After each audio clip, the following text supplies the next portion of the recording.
working. Right.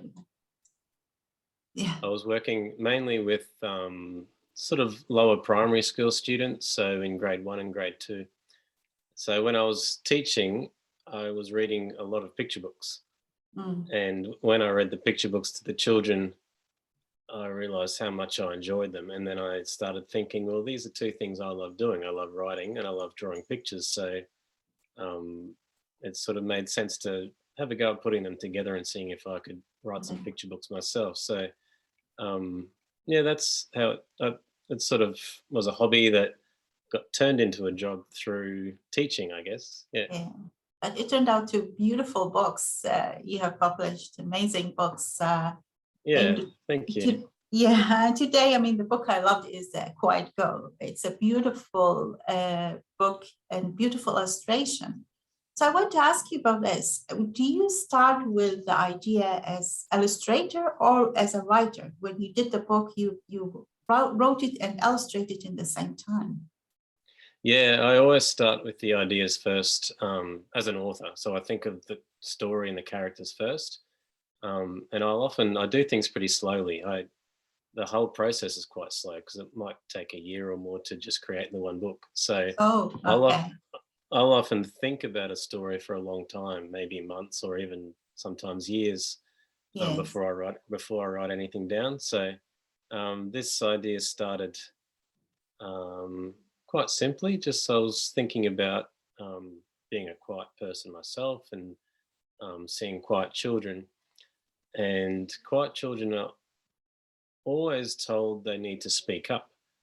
And I started thinking, what if everybody else quietened down, or if everybody else wasn't so loud, instead of telling the quiet ones to speak up? So that's where the idea came from. So I thought about it, and once it came time to write it, it didn't take too long to write it down. And then after that, I start working on the pictures. So you have the full idea, ready for you just to write it. Yeah, almost. So I write it all down, and then as I draw, it's I'll sort show of the some. back and I'll show some pictures. It's beautiful. I don't know if you can see it with my fingers. Maybe not. It's all right. Yeah, because the background thing. I can probably hold mine up. Oh yes, yeah. I love the way it's the illustration is beautiful, and also there's a lot of use of senses in the book. Yeah, because she's a quiet girl, Mary is the quiet character. So because she's so quiet, her senses are heightened, I guess. So she can hear more, and she can see more, and sort of feel more. And that's eventually what her family comes to understand. That. Yeah. I like the ending when everyone sat down and listened to the silent rather than, as you said, asking her to be loud. Yeah. Yes. That's the end there. That's and it. Then I quite like using wordless pages often at the end of the story. So this was the perfect book to do a wordless page at the end, where it's just the natural environment that the family is appreciating. Yeah. And this is my question for what you advise to the writers for the one. Your book doesn't have a lot of words, but it gave a lot of meaning. It just, when you read, as if you read a book like with more words in it, but it was just a few words, but give us more information and meaning to that. And how writers can reach that point. Thanks for noticing that, because that's sort of a big goal of what I try to do with my stories. I try to put big ideas into small stories. Yeah. So I learned pretty early on when I was starting to make picture books that the illustrations need to carry a lot of the story. I don't know if you can work these things out as equations, but it's like the illustration needs to carry at least half of the story. So to do that, I just try and really strip the words back and just leave what's essential, and then let the pictures do the talking as well. I guess, it's just a case of sort of slowly cutting down and whittling down those words until you just have a really strong story made up of Yeah. simple sentences that say a lot. A lot, yeah. Do you think your as illustrator helped you to do that, or not necessarily a writer need to be illustrator to do that?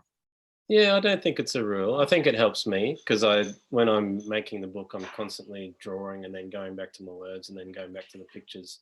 But I don't think it's a rule. I think people who want to write picture books can easily sort of imagine and think visually themselves, and then their writing will reflect that. One little tip is to, as you write the story, just for your own benefit, you can just write little illustration notes in the margin of what you imagine might be happening in the story, and only put in the words what need to be said. If you Yes, it's you exactly don't how I need, felt. Yeah, yeah, it's exactly you how I don't, felt with it. Yeah, yeah. So you have but to I remember think, yeah. it's a So do you go visual back to medium, read so it?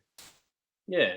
So you don't Yeah, need to explain what the character looks like because the picture's doing that for you. So just um, all those little description things that we'll find in chapter books and novels, we can sort of cut a lot of those out when it comes to picture books. so you go back and read it again and again until you really take all these words, extra words, and can come back. But it Yeah, does need a very clever way to do it. yeah. And the other trick is to constantly be reading aloud, because picture books are designed to be read aloud and shared. So Yes. it has to sound nice out loud, and it has to have a sort of rhythm to it.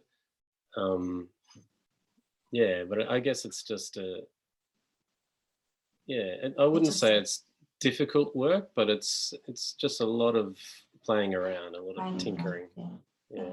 Right. And then your first novel, The Elephant. Now Yes. it's different from your other books, and another beautiful book, and amazing way of you put it all together.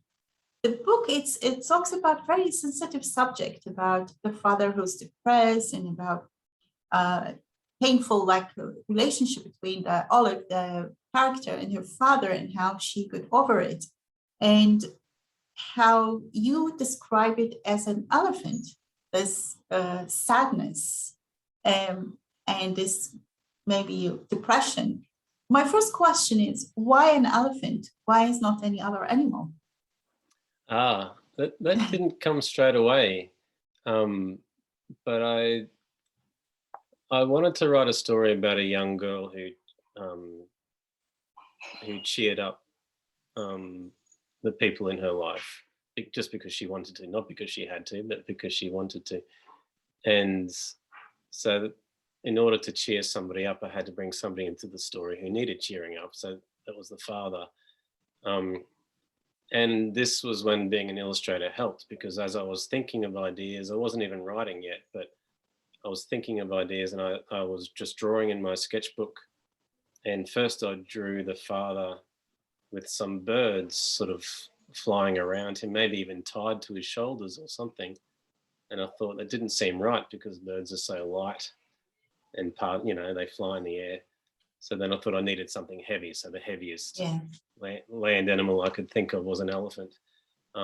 So that seemed to fit, but an elephant also seemed to fit for me because in some ways they are sort of emotional animals. I'm not an expert on this, but I think there's some research to say that they do grieve in some way when somebody, another elephant in the family dies.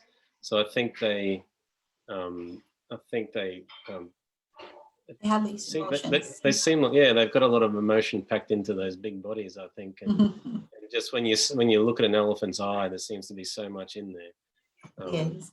So, but it was the weight and the heaviness of the animal that I felt like had to fit.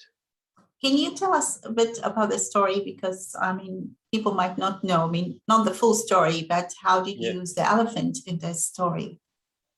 Yeah, so it's about a girl called Olive, and she lives with her father and her grandfather.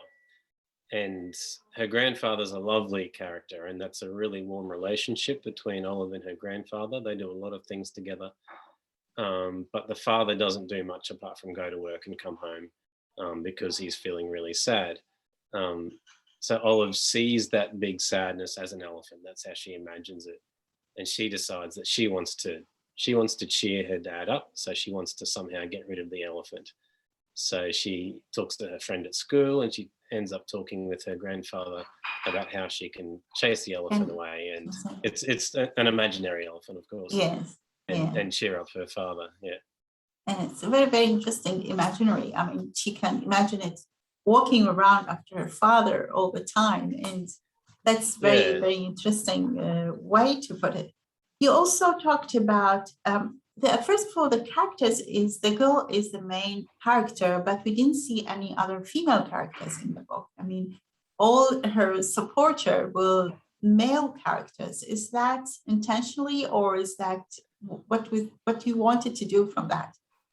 Yeah, I've somebody has asked me about that before, and it wasn't something I really considered too much, and I wonder if I should have. Her teacher is female, but she's not a huge character. She's just in there now and then. But her best friend is a boy, and her grandfather is the other one that helps her. So I think it's a nicer way, but I think we are used to have this, always the mother or the grandmother will help and be that support, but it's a bit a different way, which could be a good way, like, you can get support from, female person in the family, friends and all that. That's a beautiful thing also. But it did all start just with the idea of the girl and her grandfather having that warm relationship, and then everything built around that. Yeah, and also it's the child who's helping the adult rather than adult helping the child. Is that? I mean, this is good for children to know they also can do something, and maybe for parents to understand their children. Is that the message? I mean, I found it in this way. We always have to consider children also. They can feel and they can understand what's happening with the adults. Yeah, and I had to be a little bit careful to make sure that it seemed like Olive. I didn't want Olive to be responsible for her father's mood, so I had to be careful and just make sure it was a choice. She wanted to cheer him up; she didn't have to. Yeah. But yeah, and her emotions are sort of, they play out towards the end of the book, and we sort of find out a big secret that she's been holding in at the end of the story, which also shows how much she's been feeling about what's going on as well. She's not just a savior, but she needs a bit of help herself. Yeah. That's a good thing. In both of the books, you used a very calm colors in the illustration, very, very calm. And that's also, I think, helped in calming. It's in The Quiet Girl and The Elephant, both. Do you usually use these colors in the books and intentionally use it, or do you just as your color that you like in these?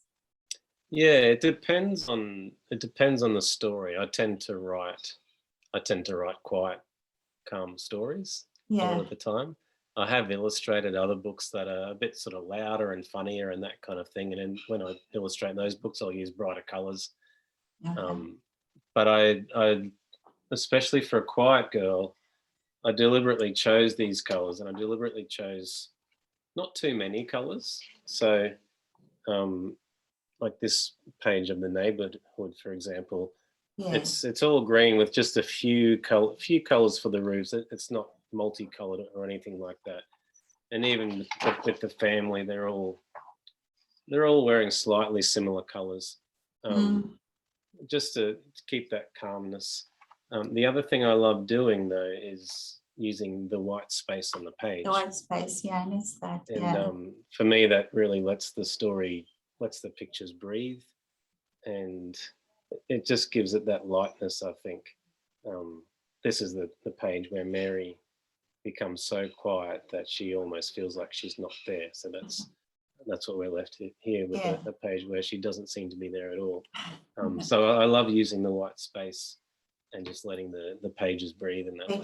Things, but it does give a lot of meaning also at the same time. It's nice and calms. I think it calms the children when they read it. Yeah. That's a beautiful, beautiful way to do it. Yeah. And okay, now we talk about writing and illustrating. We have some people who are interested in writing here, writers. What is the basic or the main element for children picture book in particular? What's the writer needs for that to learn or to do in the first steps? Oh, well, that's a tricky one. I'd say one of the main things to remember is that just the thing I mentioned before, that it's a visual storytelling. So um, I think the biggest mistake a lot of beginning writers will make is that they just try to write too much. So they overwrite. And picture books just really need to, as I said, just cut back on the words and let the pictures carry the story. And also try to get the words and the pictures to sort of depend on each other a little bit, so they tell the story together. It's not just one or the other. I tend to write shorter stories for picture books. So if we're getting technical, a word count for my books are around 300 or 400 words. For a picture book, I guess a lot of picture books I read in Australia probably don't go over more than about 600 words or 700 words, maybe something like that. Once you're getting up to sort of 900 or 1,000 words, and that's almost becoming just a mini chapter book, which is a whole different thing. I'm trying to think of some other tips, but yeah, definitely try not to overwrite. The best thing that I've found when I was starting off was just to read as many picture books as I could, and then when I came across the ones I loved, the ones that really stopped me in my tracks, then I would either borrow them from the library or buy them and just spend a lot of time with them and try and work out what it was about that book that really caught me. And then you start to see patterns in the books that you love. And that's the other thing. If you're going to write a story, then I think it needs to be something that you really care about, something that you love yourself, because that will come through in the book as well. Yes, definitely. Yeah. And you wrote in different subjects, your children books, your picture books, in different subjects and different things that it talks about different things. But you started writing novels now, so you published The Elephant, and you have a new one coming soon also, is it? Yeah, so The Elephant came out maybe just a few years ago, and I have a book that's coming out in Australia just in a few weeks, which is called My Brother Ben.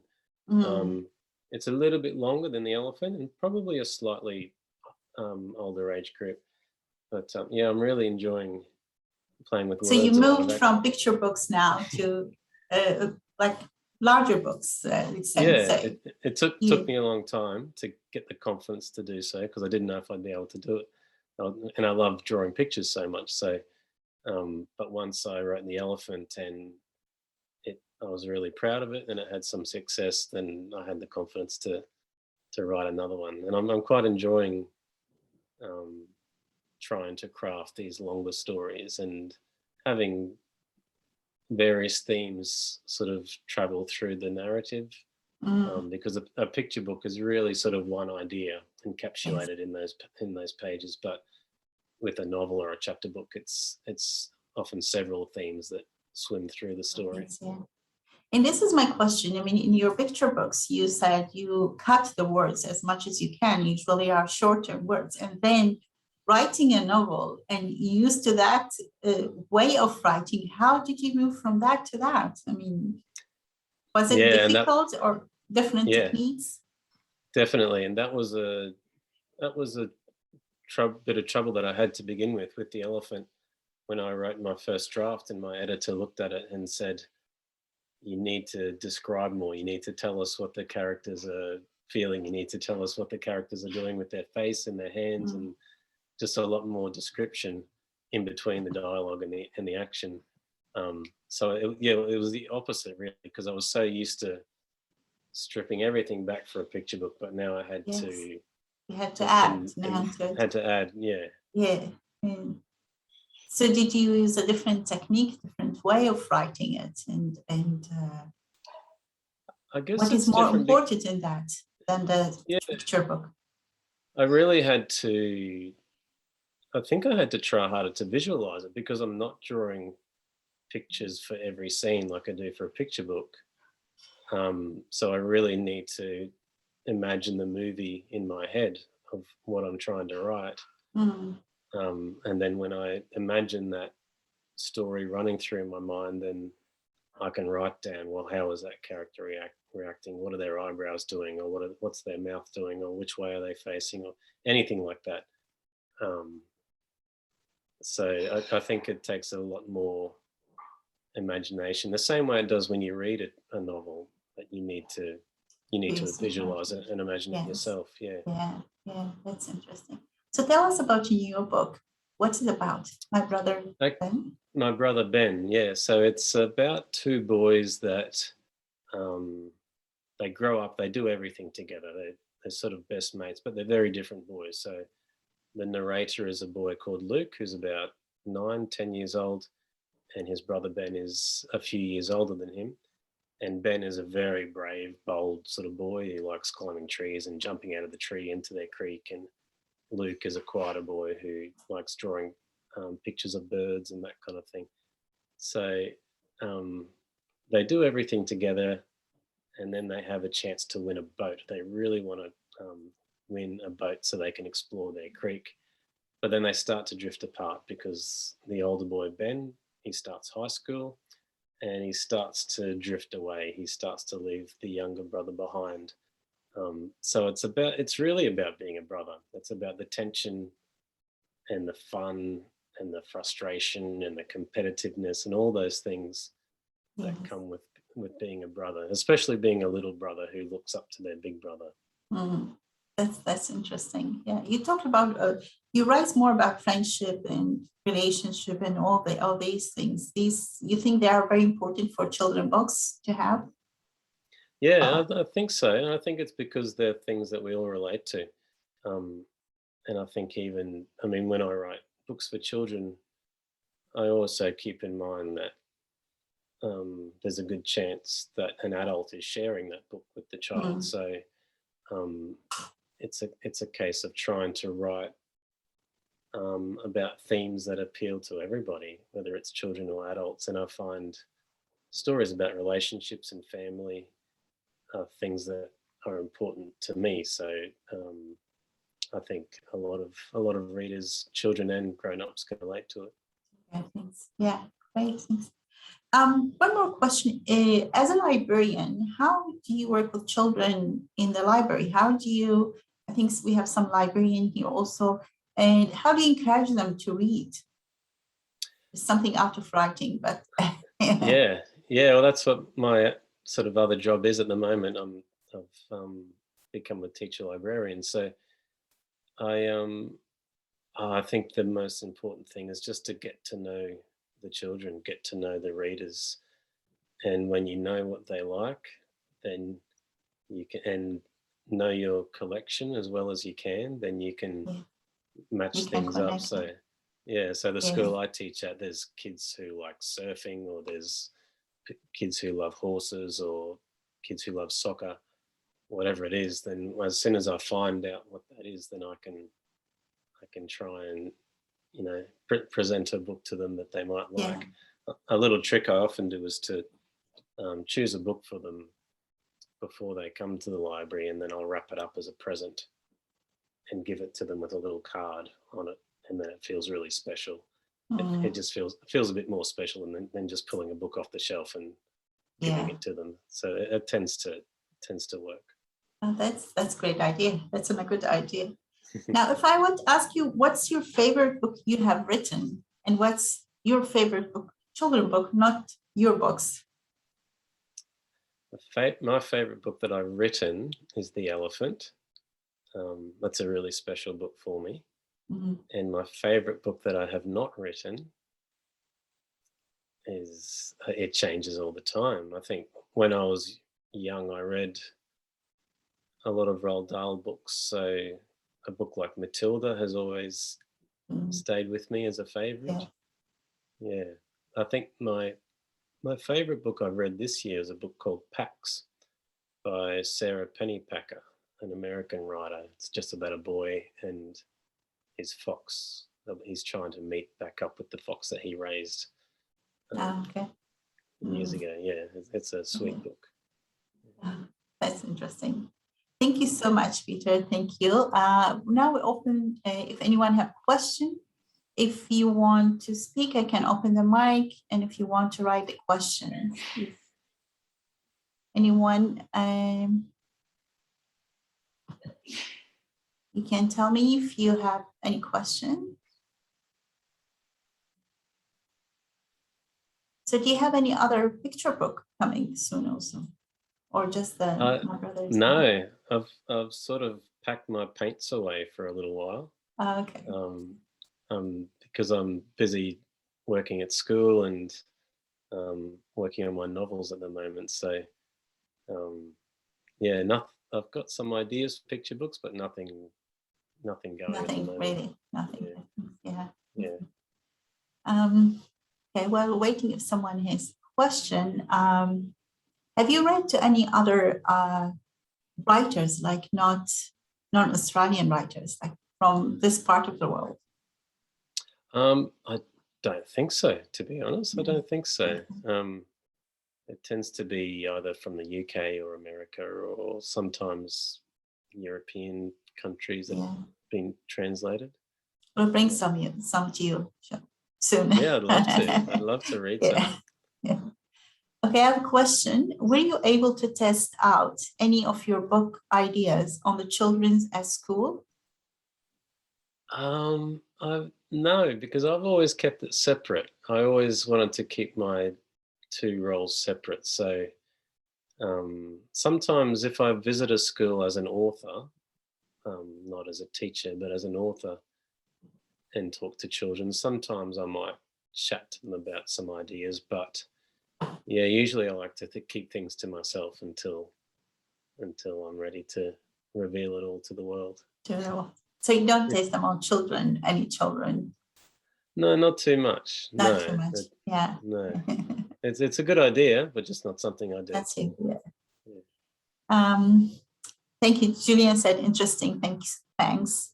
Another question: by whom has you been affected in writing children books? Who's the writer that you really liked, and then? Well, it's probably lots of Australian children's writers. So somebody like Bob Graham, who's an author who's been writing books for probably 40 years or so. He makes beautiful picture books, and he's still making beautiful picture books. I've just started reading some Kate DiCamillo stories, another American writer, and I find her quite inspiring, her work. Yeah, that's great. There's a question: how can we encourage kids to read more? That's a different. That's a big one. Reading better books, I think. Reading better books, they will be enjoy reading. Yeah, I guess make it fun and make it interesting if you can.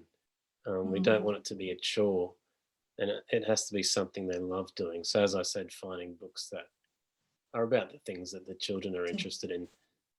I think sometimes we spend a lot of time on the skills of reading, which is important, but unless it's enjoyable, it's just gonna feel like a job or a chore.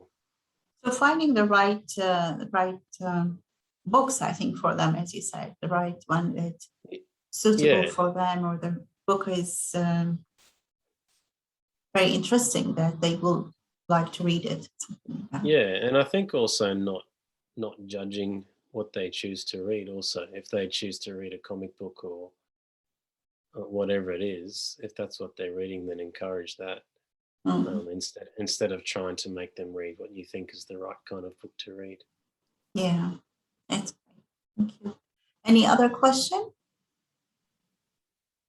If there is no other question, we can So your last advice for writers who like to write children's books, picture books in particular? Yeah, as I said, just spend a lot of time with children's books yourself. Find the books that you love, and try to work out why you love them. Yeah.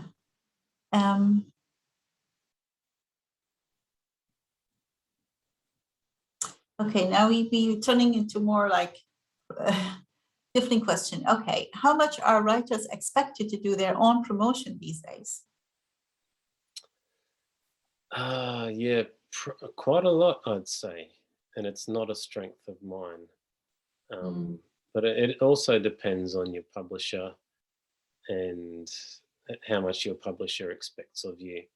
But I think there is a big expectation on writers to, maintain an online presence with social media and their website and that kind of thing, which is obviously much more than writers had to do in the past. Yeah. Yeah. With the social media, I think that's the problem now. It's and more... I guess, yeah, I'm just worried that there's just so much. I worry that whatever you throw out there, it kind of gets lost in the big mess of everybody else's messages. So it's not something I should probably do more of. But yeah, it is important to just, it's more especially important. especially when you're starting, I think, to make sure people know who you are. And the question is, as a librarian, what are the advices for encouraging children? We talked about that, I think. Do you want to add something to that? I mean, you mentioned... Just, I guess, making the library a really welcoming place for children. So try to break down some of the barriers and all the little fiddly rules about the library and the borrowing and that kind of thing. So just make it a place that they really want to come to. Thank you so much. Thank you, everyone, for joining us today. Thank you, Peter, for joining us from your place and your time, now evening time. Thank you so much. And thank you, everyone, for joining. Thanks. Thank you. Thanks. Bye.